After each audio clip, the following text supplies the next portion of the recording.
Welcome to LC Screen Talk. My name is Larry, and we are back for a new Game of Thrones reaction. And today we are up to season 4, episode 5, First of His Name. And of course, I'm joined by my co host, Tyler. Hey, Tyler. Hey, episode 5, so halfway through, right? Halfway through season 4, and we've seen some GOT people popping up in random Marvel places recently. Yeah. Marvel and DC, like they're just everywhere, it seems like. We're going to have a Stark reunion in which we have not seen since 2011 with Richard Madden and Kit Harington. Potentially, they weren't in the trailer together for the Eternals, but they were both there. No, it was nice to see them. It was cool to Yes. see. Well, even though we saw Kit Harington for like a fraction of a Yeah. moment. At least we heard Richard Madden's voice, so we know he has a speaking role. Kit Yeah, Harington, I guess we'll see. he wants to lead the Avengers. Richard Madden Yes. wants to lead the Avengers, and they laugh in his face. But also a quick update before we get into this episode. So next week there won't be a reaction for Game of Thrones. We have a little vacation coming up. Tyler's got something cool going on. But that means we're taking 1 week off and then coming back for episode 6 in 2 weeks. And we'll have a special guest joining us for that episode. So just to keep you up to date on our schedule, Yay. make sure to come back. I also know who the guest is this time. Yay. Yay. I'm usually kept in the dark about who's the special guest because even I don't know until the recording. So through the end of this season, I think we'll have at least a couple more people just randomly popping on. So season 4, we'll have a lot of people rotating through because it's a pretty awesome season that has lots season of things 4 happening. Season 4 is popular apparently. Yes.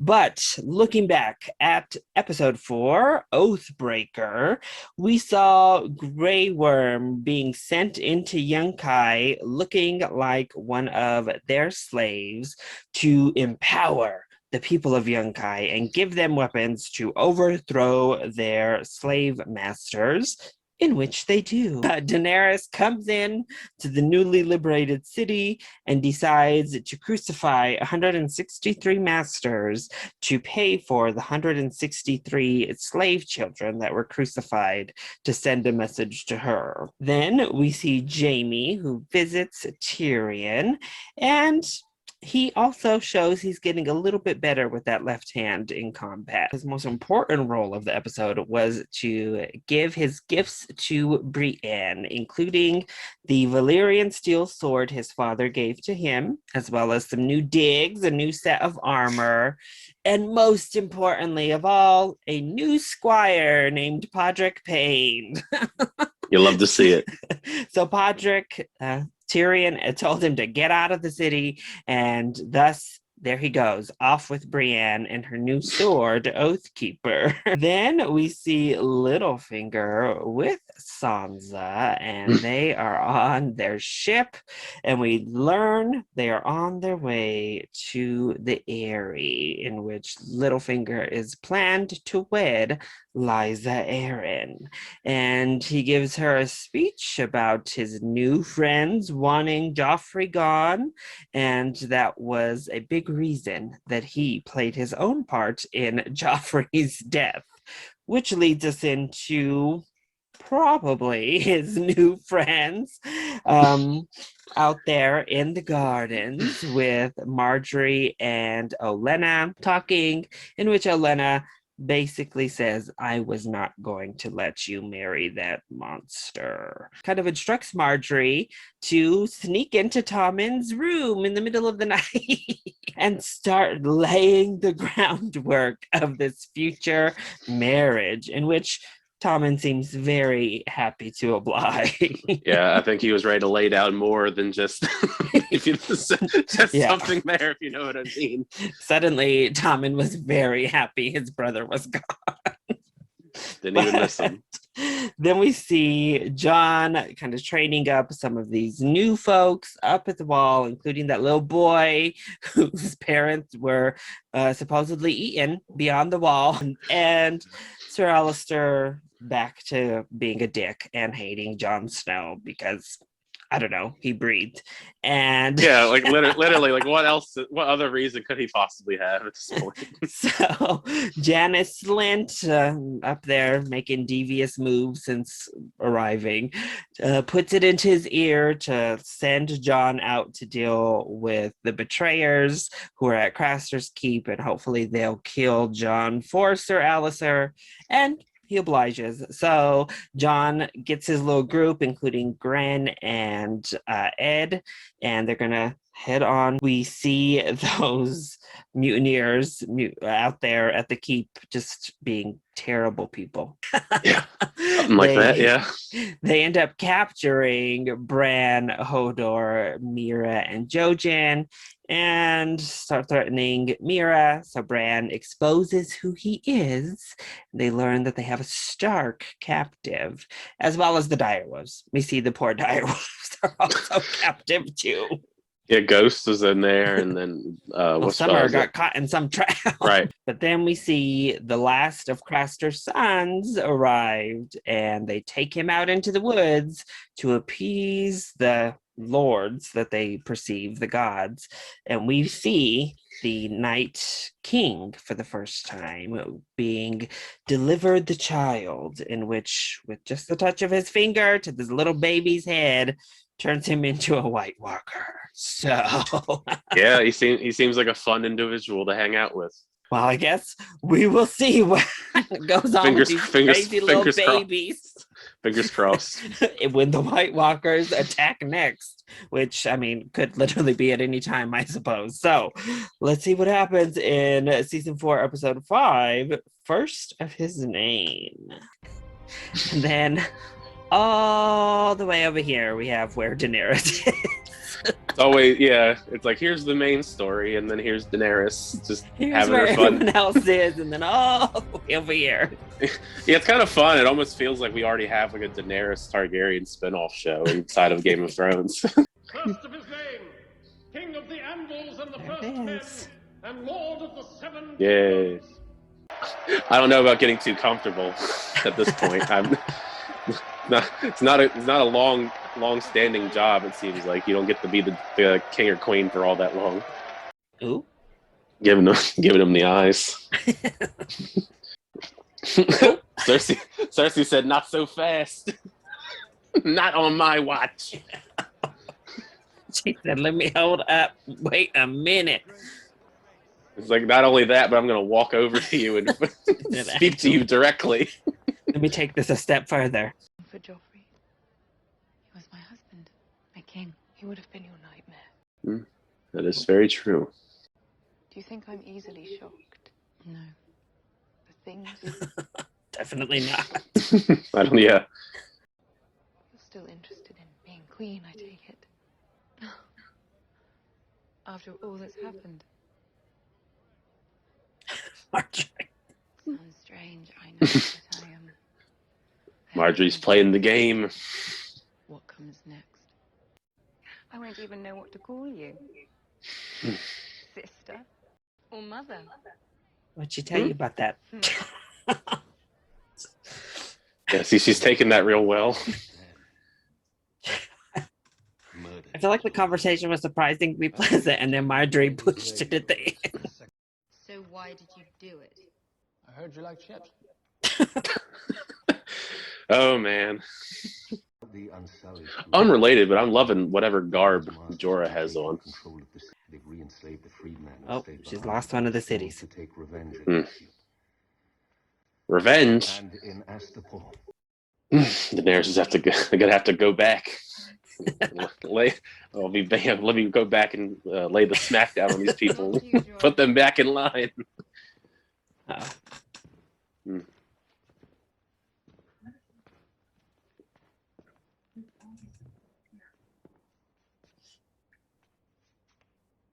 It appears my liberation of Slaver's Bay isn't going quite as planned. You could sail for Westeros. Leave it all behind.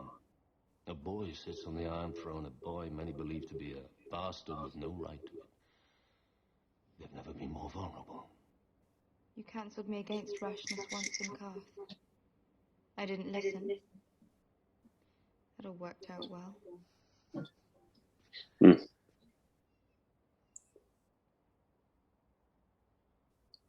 How can I rule 7 kingdoms if I can't control Slaver's Bay? Why should anyone trust me? Why should anyone follow me? You're a Targaryen. You're the mother of dragons. I I need mean, to be more than that. I think you need more than that. Yeah.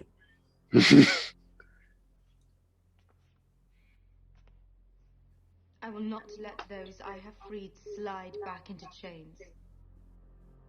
I will not sail for Westeros. What then? I will do what queens do. I will rule. Yeah. Power move.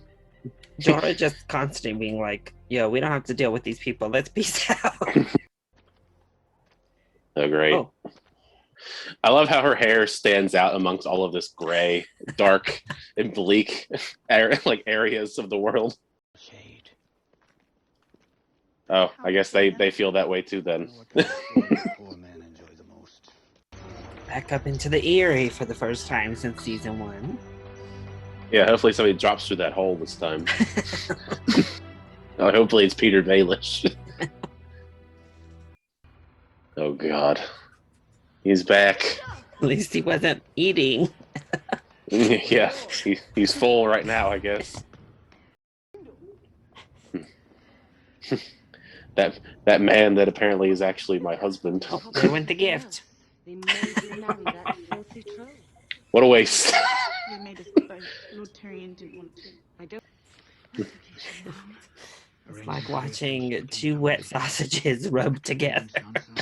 It was already awkward bad enough how much Peter Baelish loved Catelyn, and then he did the moves on Sansa creepily, and now he's moving on to her. One family member to the next. That's what I mean. Like, it's like Peter Baelish said, "Hot boy summer." Do for you the things I've done for you. Oh. Man, we're really going there, aren't we? You gave me those drops. Oh. And you told me to write a letter to Kat, telling her it was a Lannister. Man, he's really playing the long game with this kind of gross material. So now we learn all of these lies from season 1 that led to Ned's death. Never should have trusted him. And I guess she is too. Not the caption. That's what I mean. It's horrible. Poor Sansa's like, what the hell? Just when Sansa can't get a break no matter what. It's either like, actual tragedies or just grossness in Being general. traumatized by this. A fortnight.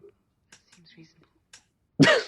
No jugglers, no Just a little bit longer would have been nice. 77. It's only been a fortnight. Wedding to Loras? Shortly after Thomas. Shortly. A fortnight. I know you don't like them. Cersei's been pushing this wedding back as long as she possibly can. Tremendous amount.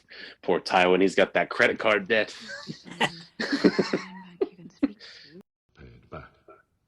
Vesting the Tyrells in the crown will help a great deal. Man, I didn't realize the Iron Bank was like the IRS or something. Family, I understand. Alistair, Arya's reciting that list. the Red Woman. To know that one of them's dead. Yeah, lucky her. She's already got one off the list. Doesn't even know it. The names of every fucking person in this world. Go on. Who's the one last name? The Hound. Ooh. Oh. Oh, like, wait a minute. Pause. Man, Sansa's already living a much better life here. He almost killed Peter in a duel. Your mother This conversation has really swerved. Now, Peter is risking his life to save you. Poor Sansa. All be execute that dwarf for murdering the king, and you'll be free to marry Robin. you'll be the first to fail. That's not really like a positive in my eyes, anyway. Get married to Milk Boy. Roderick struggling on that. Brienne is already just fed up with him, it seems like. He's trying his best, okay? It's not going to be a pleasant journey for you. Never, my lady. I'm your squire. That's right, Pod. Why do you want to know? Swore an oath, my lady. I am releasing you from that oath. Like, you're fired. Please leave. That means you could leave. Oh man, we're already off to a really strong start between these two. Uh-oh. She's coming for you, the Hound. Run! He jumped up real quick. He said, I heard that last name on your list, girl. What do you know about anything? I bet his hair's greasier than Joffrey's cunt. It was not. What swordsman ever lived didn't have a sword? Tensions are high. You have a sword.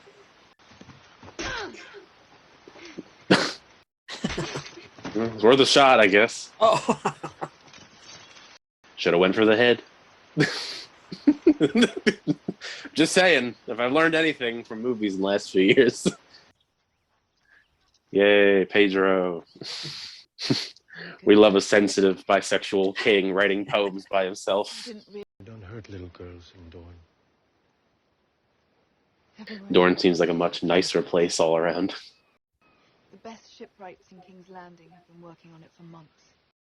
Marcella loves the open water. Look at Cersei being like a nice parent. Never cook anything for Lord Tyrion. No, my lady. That was the cook's. I'm just waiting for Brienne to just like murder him at this point. Like, she is just tired. Did you ever do anything remotely related to combat? He killed a guy once. Yeah. Just once, though. See? Yeah. Very memorable. Who? Brienne's like, say what? Yeah. Yeah, who is this man that you somehow killed? Tried to kill Lord Tyrion at the Blackwater. Help me with these straps. Yay, Podrick gets to be useful. Get up! Get up! No. His hand was on fire. Becoming quite the strange little man. Yeah, I know. Yeah, whatever's up with him at this point. I've seen what you can do with a knife. Have you seen what I can do with a knife? Yeah, we've seen him do some messed up stuff with some knives. Get some rest. You move at sundown. Yeah, Jon Snow and the gang are gonna save the day. I can't wait for this man to die. Have you seen what I'm going to do to your sister? I saw you die tonight. Oh. I saw your body burn. Yay! I saw the snow. The Night's Watch. Let the predictions come true! Oh man, they're all getting in on the action.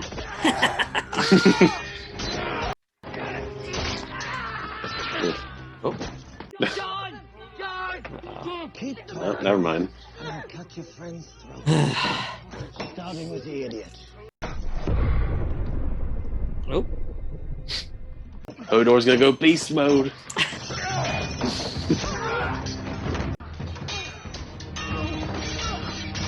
Yeah!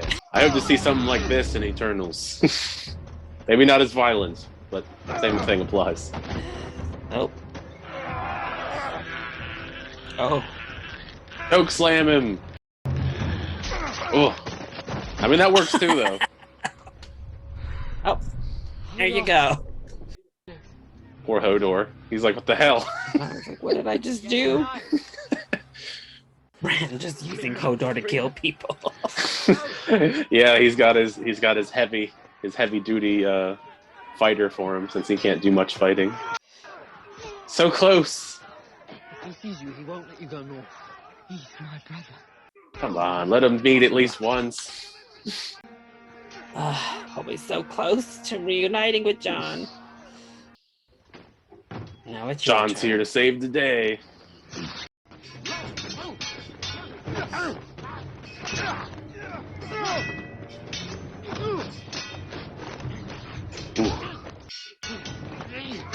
Oh, come on. Get him, Jon. At this point, you just gotta fight dirty. Yeah. Time to bring out the wildling. Oh, of all, I guess he took my advice. Oh. Surprise. Ooh. Of all the ways to stab someone. I mean, he went for the head. Yes, he did. He's getting in on the action. It's like it's the most he's really done in a while. We're just gonna drag this guy's body over here. Ooh. They're coming for you. Ooh. Remember that dire wolf? You were talking all that mess too. Yeah, that's definitely the definition of revenge. It's like my dire wolf. It's been so long. Forgot I had one of those. He's bloody. It's like bloody mouth. It's like this cute reunion, but it goes full of blood. I mean, I'm for it. Yay. Yeah. Like, Good. We don't want to go with you, but burn this place to the ground. yeah, we don't want to be here either. Well, I guess it fits with that. What's his face burning? There you go. There's Little did we know. JON's vision. Yeah, little did we know it was after he got stabbed through the back of his head, through his mouth. But must have left that part out, I guess. The specifics were a little blurry. Yeah, I don't think I would have liked to have known that about my death either. Well, what a way to end the episode. A nice little battle to conclude. Poor guy gets stabbed through the back of his head through his mouth. Well, I should say poor guy because he deserved it, but still. Look at Jon getting the most brutal death of the episode. Jon's kill count is going up. Yeah, and he's just like those wildlings, man. I guess they taught him some crazy maneuvers. Well, that was season 4, episode 5, first of his name. And we kicked off the episode with the episode title as Tommen is named king. Get the little speech. We see Marjorie making eyes. And in a somewhat surprising turn, Cersei comes over and kind of gives her blessing, if you will, and decides as much as she possibly can, I guess. Yeah, help Marjorie become queen, so she'll talk to her father.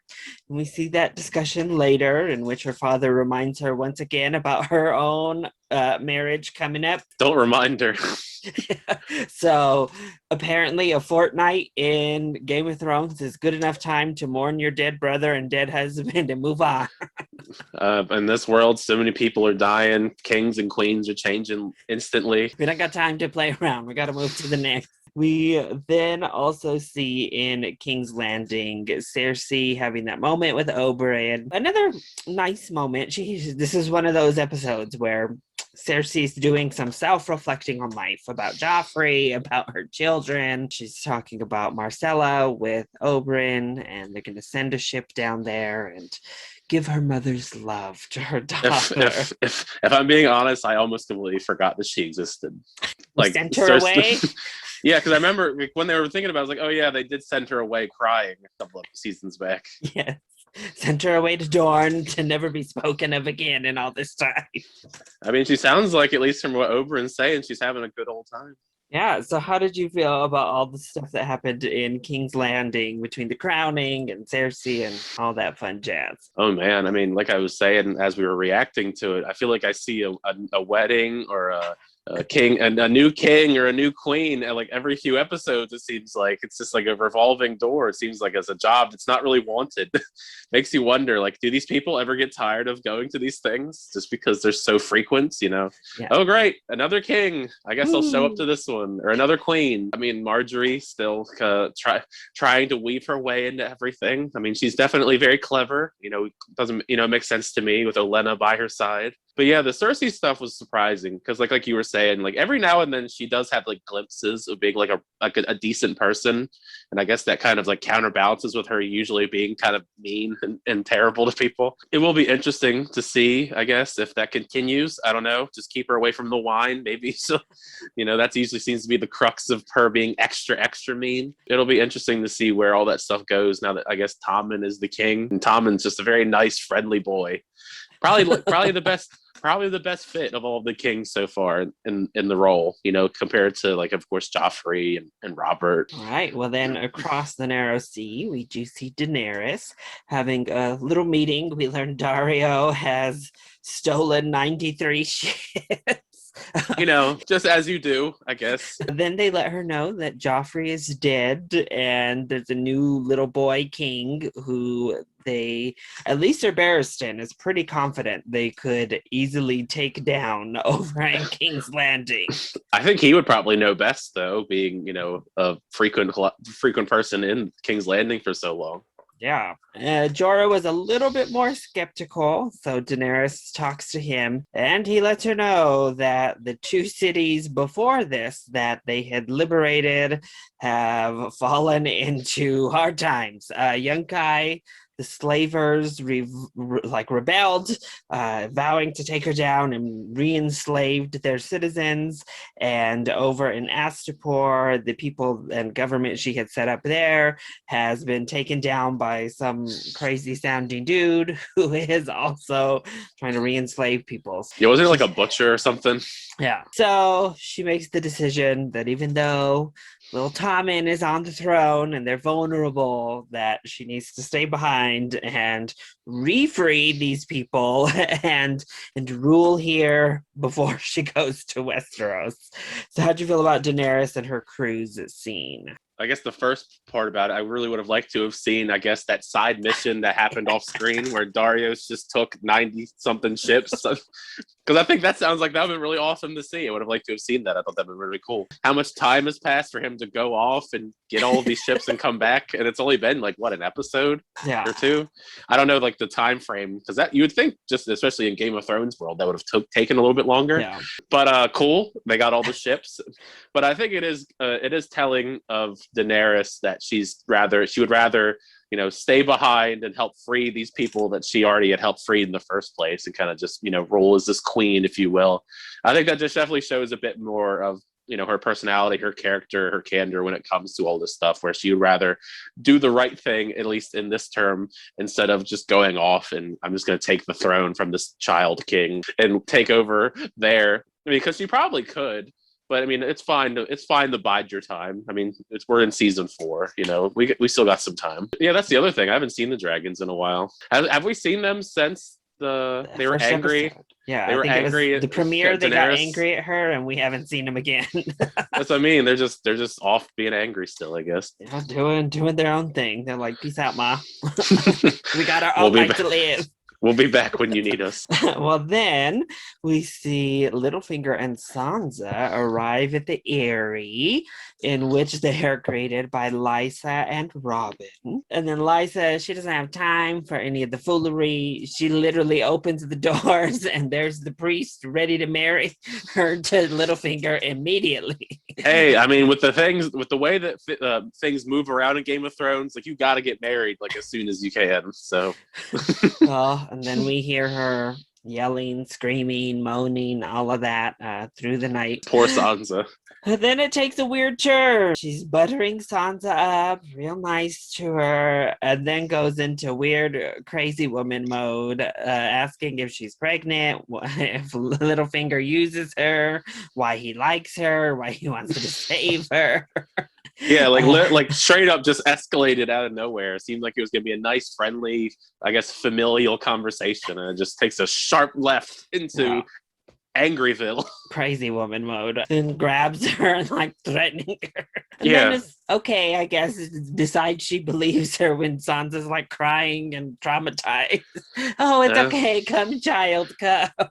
Yeah, it's only added more to the psychological toll that she's gone through at this point and sees in all of these 4 seasons. How'd you feel about Sansa, Littlefinger, and Lysa? Oh man, Littlefinger and Liza, just a really gross couple, especially as we learn more about their, I guess, relationship they've had for a long period of time, and things are revealed about their past, I guess, encounters and what they did. That was really gross. And then couple that with them actually being together and them just being gross. Like I said many times, poor Sansa, you think she's in like a great place. She's going to have a nice time. She's with her family members. And then it just takes that immediate sharp turn into, why, just rage mode about Littlefinger for like no reason. That she's, poor girl between that, just having to hear the noises through the walls. And then it's like also, we're probably going to kill Tyrion and then you can marry this child. So it's like, your little cousin you just saw out there throwing stuff through that moon door, you'll marry him next. Yeah, I mean, it seems like Sansa is really having like the worst of it when it comes to all these characters. So I feel bad for her. I feel like I always say, like, I hope things turn for the better, and then it just gets worse. Well, then we see her little sis running around out there with the Hound, listing off her name. She does not know that Joffrey died yet. He is still on her list of names for people to kill. Yeah, it makes sense because like who's out there that's going to tell them? It's like literally just those two by themselves. So yeah, they're just wandering throughout the land. And then the Hound, and we learn quickly that the Hound is on her list to kill. Yeah, not just on the list, but the very last one. Yeah, and very intentional. He looked a little bit shocked. I would be too. But then we see her back to her water dancing, and tensions arise yet again between the two of them. She tries to stab him, but that good old chainmail gets her slapped to the ground. How'd you feel about those two and their continued dysfunctional relationship? Yeah, dysfunctional is the perfect way to describe the relationship. A lot of strife there. It's been a roller coaster to describe the relationship so far because they've had a lot of highs and lows when it comes to some days it seems like they get along and then usually the Hound ruins it. In this case though, it seems more like Arya's ruining it because she's like, oh yeah, by the way, you're on this list of people I want to murder. No big deal. Then I stab you afterwards. But I guess good thing the Hound had his chainmail on. Maybe the Hound can be nice and maybe teach Arya some moves, some actual fun, sword play with Needle. I'm still intrigued by like what exactly they're doing, but they're still two really great characters. So I'm still excited to see them do things, even if they're just laying around and just bantering with each other. So, I mean, I like them a lot. I'm curious where the end goal is with them together. Then we saw our new team up of Brienne and Podrick on the move. Brienne is leading him to the wall because that's where she estimates Sansa would go if she were Sansa, to go meet her brother at the wall. So how did you feel about Brienne and Pod on their first adventure episode? Yeah, well last episode I was like excited to see where their adventure would lead just because both of them are very entertaining characters in very different ways, and their personalities definitely were going to clash, and they definitely do here. Podrick, I mean, we love Podrick, but the poor guy can't really do all that much. Brienne has always seemed to be very self-sufficient, doesn't really need a squire or a man or anything. She's very self-sufficient and is a warrior type, and she's a badass. She can do anything on her own, apparently, except taking herself out of the armor. Yeah, this new armor is the only thing that's given her much of a struggle. I'm excited to see more of them. Hopefully it'll continue to be a very entertaining storyline. It's kind of like in the same vein as the Hound and Arya. Like both of them are such interesting and entertaining characters that like they don't really have to do anything overly exciting, and I enjoy watching them talk and do things. So I'm down for whatever. Hopefully, well, if they go to the wall, Sansa's not going to be there. So, hopefully they realize that before they get there. I guess otherwise, they're going to be in that battle too with Jon Snow and all them. Who knows? Might just see Pod have to battle again like he did at Blackwater. Well, then our last big story of the episode, we see these little mutineers, just horrible people. They like broke out of the Night's Watch and truly resorted to their horrible ways. When they were introducing the Night's Watch, what the Night's Watch, the people that go to the Night's Watch are summed up as, and like they were the bad apples of the bunch. Yeah, for sure. Sitting there threatening to rape Mira, but then JON comes and says, "I saw you die in the flames." And it was true. Ooh, and they arrive. So we see Locke sneaking around, spotting Bran and trying to make sure JON does not see Bran. As he's trying to sneak away with him, Bran wargs over into Hodor and kills Locke by breaking his neck. Brutally. I didn't know Hodor had that in him. Poor Hodor is like, what did I just do? Yeah, I don't think Hodor knew he had that in him either. But we see them finally taking these men down one by one. That freaking leader finally dies by getting stabbed through the face by JON. Literally. You see Gran getting a few good kills in randomly. They were like, hey, remember, he's the main character. Let's show him doing some really cool stuff. You remember him, right? And then JON convinces Bran not to reunite with JON because JON would try to convince him not to go north. So they're off again. They went to free Summer and obviously opened the cage to Ghost as well. And he gets his revenge on that little Rast. Wasted no time, just immediately, just time. pounced on him, dead. And then comes and reunites with JON. So at least we got one reunion happened, even though it wasn't Bran and JON. He got Ghost back. So how'd you feel all about that northern battle stuff this episode? Oh man, I mean the battle itself was great. It is kind of sad to see once again Bran so close to reuniting with JON and then being pulled away at the last minute. That's 2 times now. I'm hoping that whatever he's being led to with the 3-Eye Raven is worth it at this point, because he's messed out now and seeing his brother twice. But yeah, the battle portion was great. I was glad to see those people finally get their comeuppance, especially their leader. Was a little bit shocked that he gets stabbed through the back of his mouth. Seems like there's been a lot of mouth-related deaths and reactions between us lately, because we just did that Daredevil reaction where that guy stabbed his entire face through the spike. So apparently that's just a common death lately in my life to just watch unfold on screen. Good for the girls. They get to, I guess, go off on their own adventure. They're like, nah, we'd rather not be with the Night's Watch people. Frankly, we just dealt with some Night's Watch people. They were pretty terrible to us. But thankfully, JON gets Ghost back. So that's cool too. We haven't seen them reunited in a while. I guess Ghost kind of just pieced out when all the stuff happened with Ygritte.